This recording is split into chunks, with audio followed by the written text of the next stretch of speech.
Coming up on Lyssa and Lyssa. Evaluating the level of cruelty of the passive-aggressive behavior and considering if you're going to even discuss it. Because in this moment, what I should have done is I should have said to him, I'm not sure why you would ever think it was okay to say that right now. But this game is over. And this relationship is over.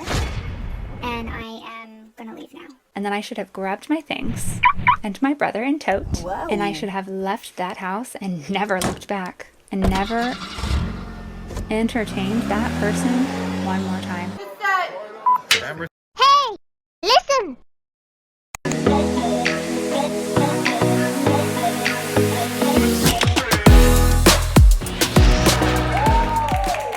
Hey, welcome back to Lyssa and Lyssa.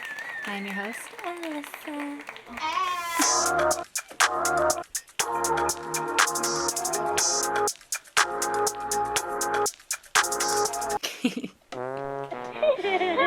So just to do that like simple intro that I always do, Hey, welcome back to Lyssa and Lyssa. you know,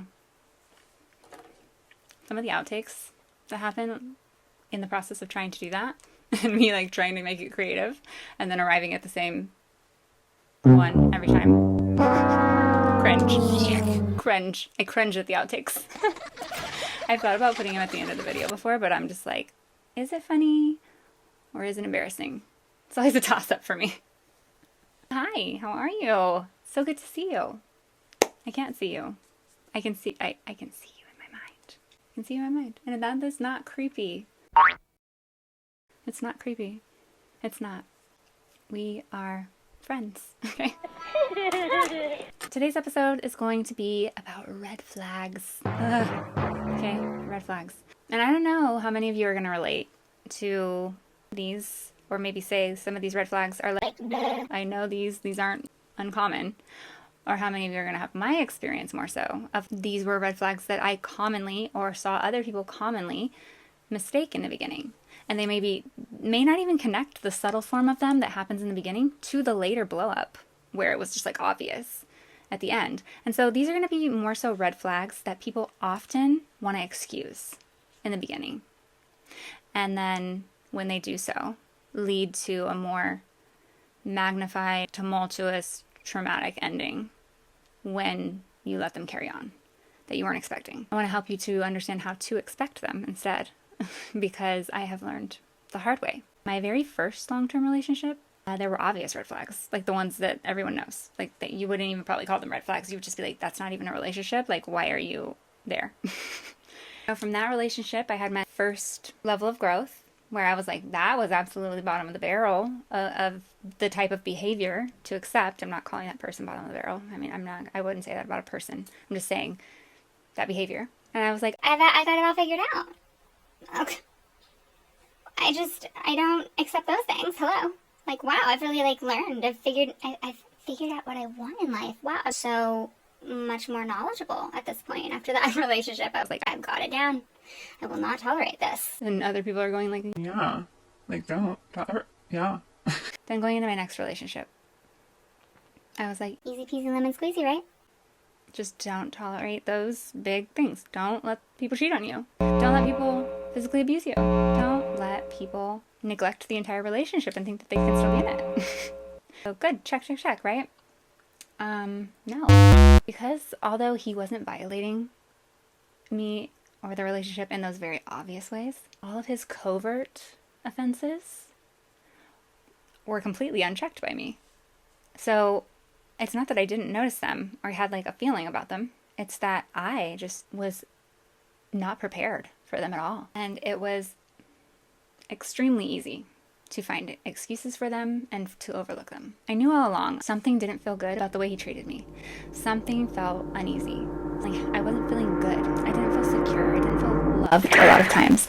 And I didn't feel like I knew where we stood or what was between us. It was an insecure feeling. But no matter what, I couldn't seem to resolve the conflicts and like really pinpoint what behavior was not acceptable or like what it was exactly that he was doing. Like if I tried to explain it to him, I would get so flustered because I would be like, well, you're doing, this thing and I don't know what to call it, but you just did it right now. And then he would just confuse me and tell me he wasn't doing that.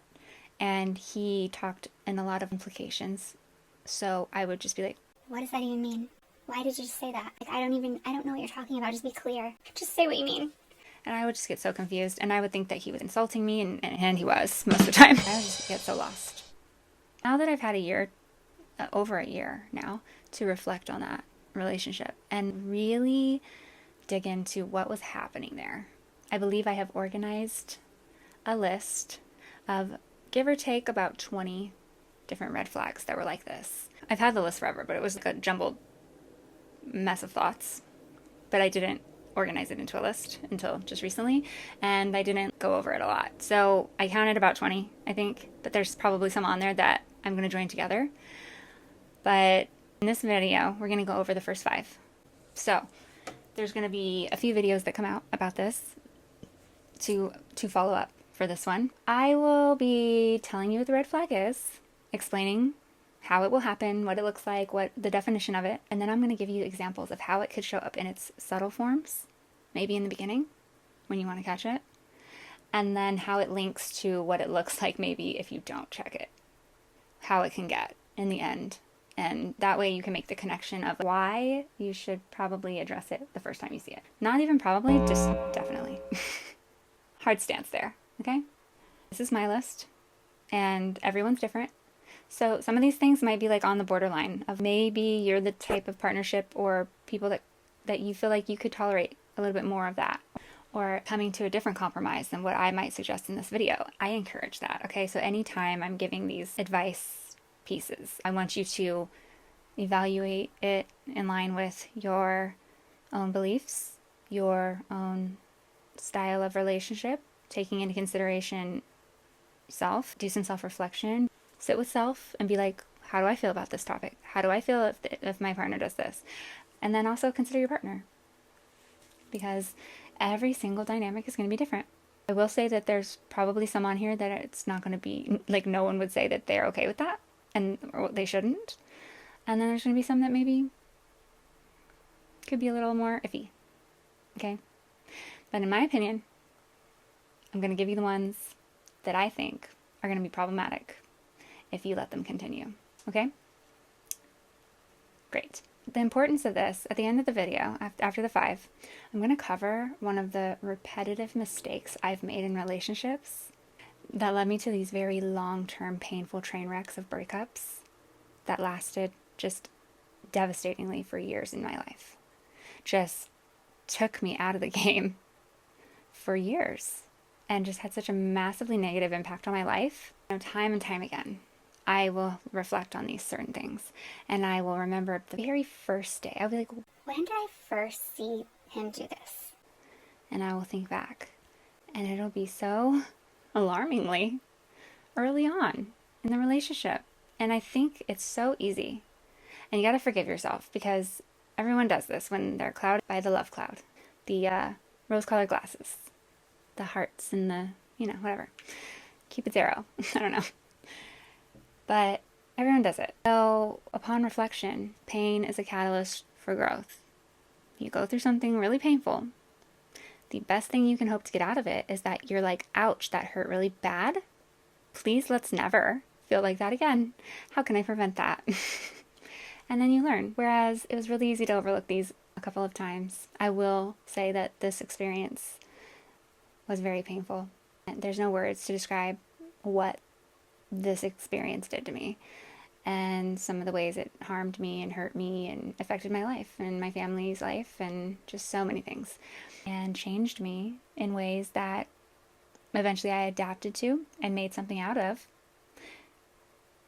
But I would say probably wouldn't be something that the outcome was worth saying, like, I would readily sign up for that because it gave me that outcome. Like, no, thank you. No, thank you. I don't think I need that. So it was a lot of pain, okay? That didn't need to happen. Did not need to happen. I mean, I'm not in charge of the universe and what it has in store for me, so maybe it did need to happen. But, like, I think I've had enough. So we're going to wrap that up. And I'm going to learn from that now. And then hopefully that you can get something out of it too. So please stay tuned. Is this jet literally out of its mind? Is it serious right now? I'm so annoyed. Like, are they just gonna fly over all day?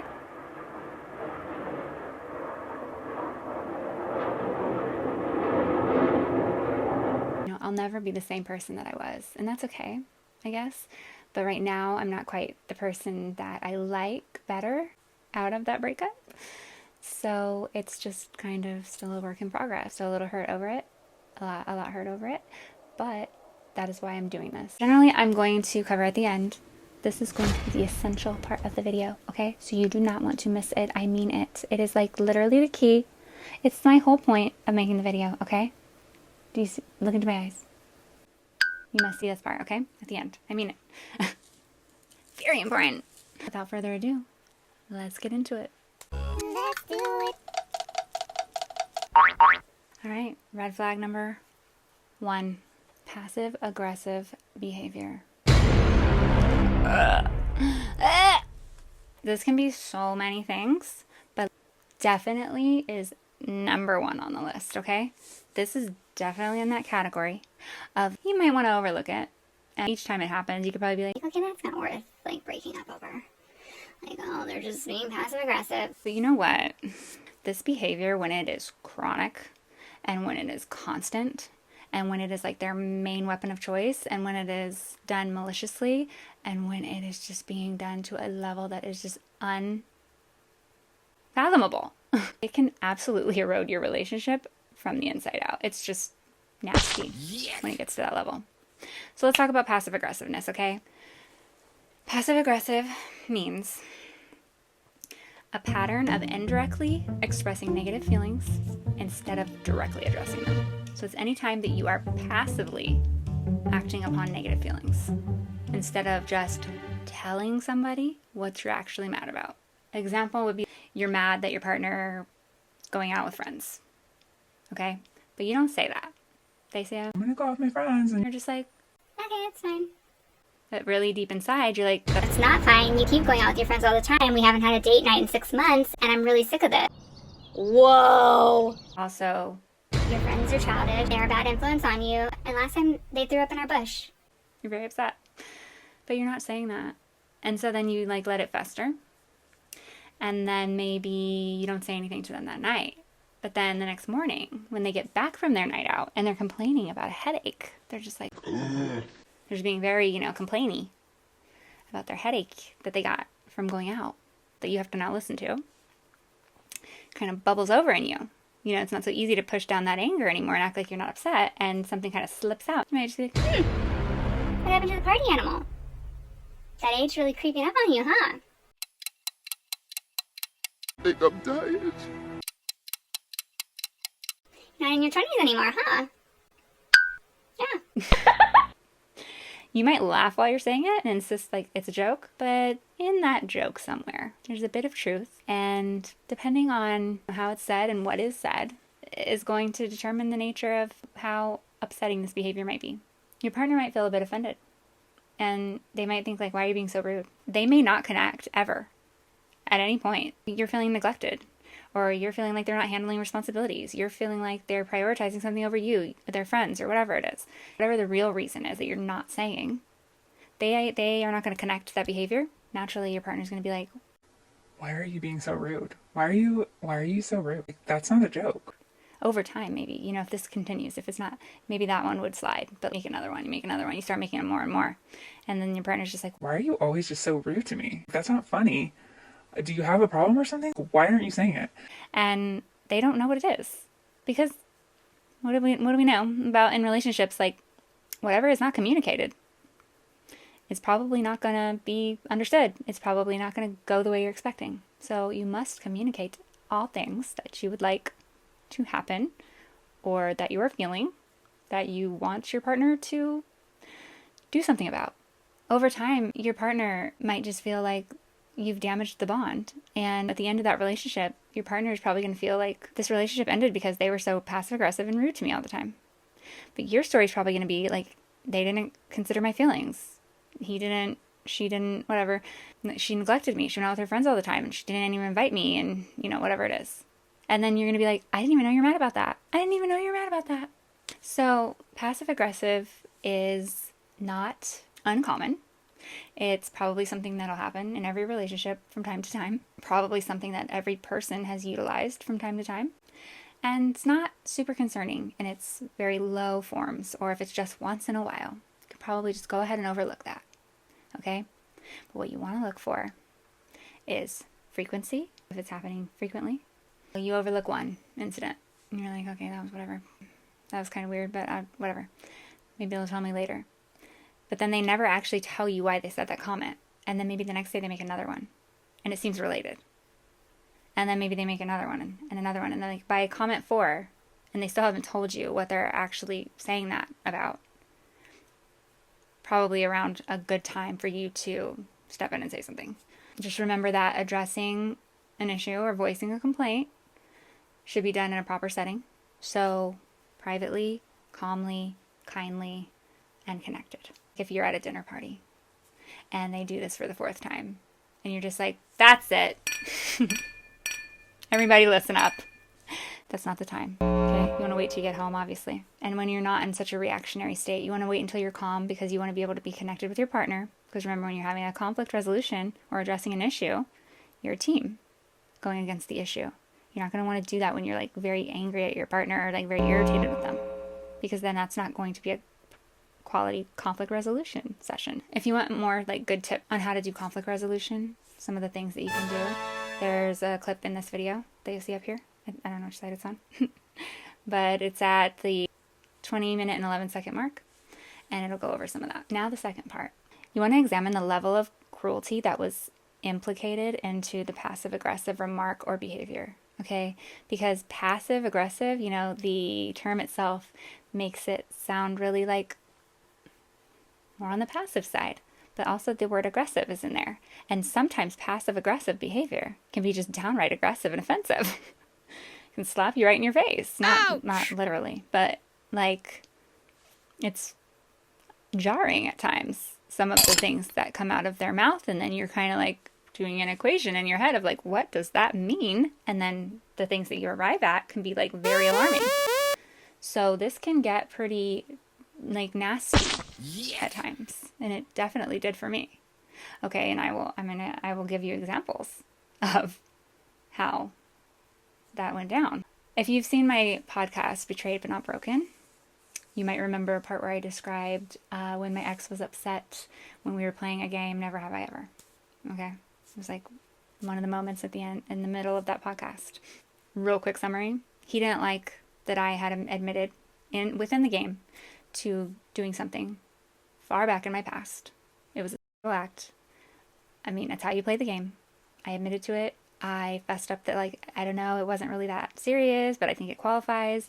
And up to that point, we had never had any, like, weird jealousy reactions or anything like that. So everything was good. And we had been sharing a lot between each other. At that point, we were getting really close. So I felt very comfortable. Plus, we were playing this game. And I mean, a lot of things were coming out like that.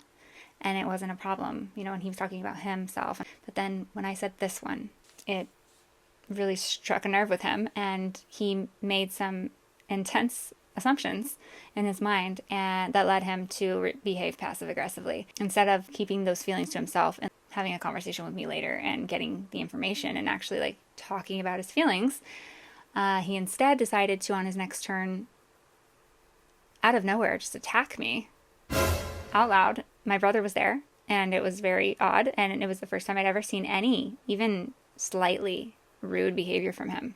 So it nearly floored me. And he said, never have I ever been cheated on someone repeatedly and then stayed with them. So this was a jab at me surrounding the trauma I had experienced in my previous relationship that I had just only recently shared with him, which I know on this YouTube it feels like I share a lot, but this is like monumental for me. That's why this YouTube channel is such a big deal for me personally, because I don't share these things with people. I never have in my life. Only my very closest people, and not even some of these things that I've even shared on here. But that particular thing, I was sensitive about that, and I was embarrassed about that. So I had shared that with him in a very vulnerable, intimate moment, and I was just astonished that he had utilized that in that moment. And I could not for the life of me figure out why he said something like that. I wasn't even connecting it at the time. I was like, why would you say that? Why would you say that? That was so, I was shocked, okay? It hurt my feelings a lot. And I was also just like really wary of him. I was like, wow, that was so weird. Well, like that was like Jekyll and Hyde, like, you know?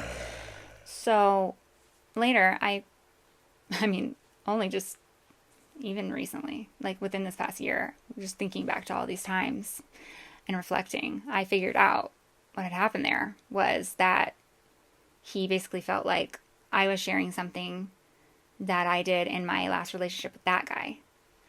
And that I had been just so adventurous with that person and like just given him the world and just like been so free and given everything over to him freely. But like that guy cheated on me all the time. So it was like, basically he was getting jealous, feeling like even though we were only just started even having that level of an intimate relationship, there wasn't enough time yet to even be able to gauge that. But I mean, I guess hearing that, he just felt like he wasn't getting the right treatment, you know?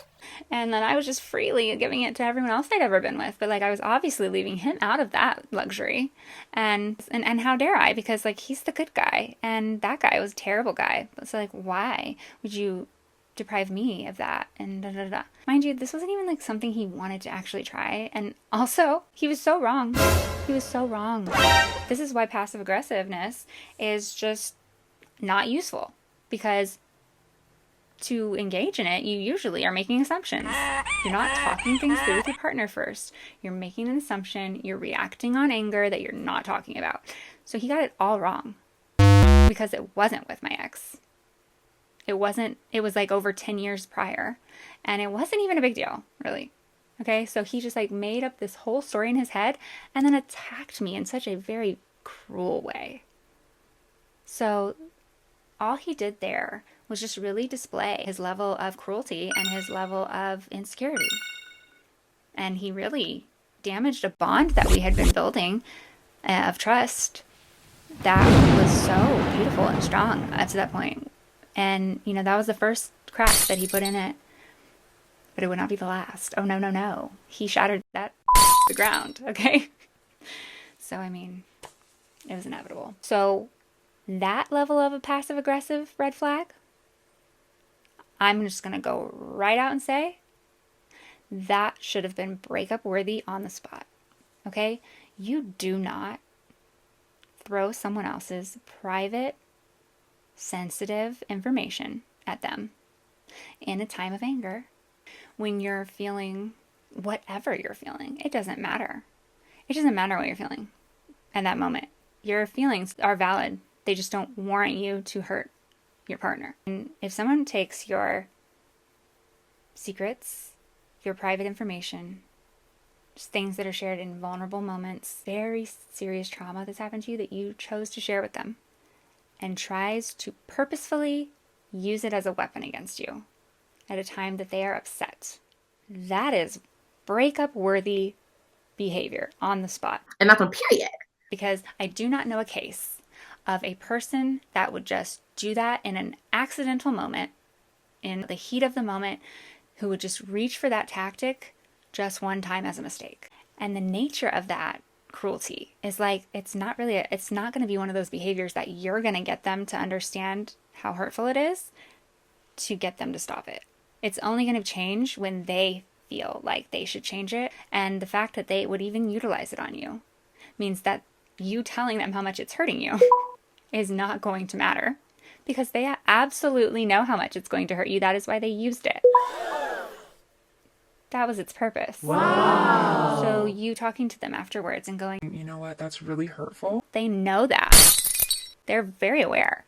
So breakup worthy. That is my opinion. Most things deserve at least a second chance. Some of them I'm just like, hell no. But most things, people make mistakes. People can grow. You never know. I'm going to go over in the end of the video what you can do to give somebody a second chance in these behaviors. But I would really recommend really evaluating the level of cruelty of the passive-aggressive behavior and considering if you're going to even discuss it. Because in this moment, what I should have done is I should have said to him, I'm not sure why you would ever think it was okay to say that right now. But this game is over. And this relationship is over. And I am gonna leave now. And then I should have grabbed my things and my brother in tote. Whoa. And I should have left that house and never looked back. And never entertained that person one more time. Because you know what? He did not stop doing that. And that was not the cruelest thing he ever said to me or did to me. And he just tore me to shreds over the years. And the audacity. How dare you? What did you just say to me? Like, the stark difference between the person I had thought I was getting to know and falling in love with and that behavior. It's maddening. It's not, it doesn't make sense. And I'm going to go over that. But anyways, moving forward. So, cruelty level, very important. The third aspect of evaluating the passive-aggressive behavior, like, is it acknowledged? So this is going to come into play when you address the behavior. And I'm going to go over, again, at the end of the video, how you want to go about that. But you'll want to ask yourself, did they acknowledge it? If they just acknowledge it themselves and they're like, I shouldn't have acted like that, I shouldn't have said that, here's what I'm actually upset about. If they finally get around to actually telling you what the problem is within like the same day or, time period, and they correct their own mistake and they acknowledge that they were being passive aggressive, probably okay to overlook that. Again, but assessing frequency and cruelty first. Or if like when you bring it to their attention, they're like, Okay, yeah, you're right. I'm going to work on that.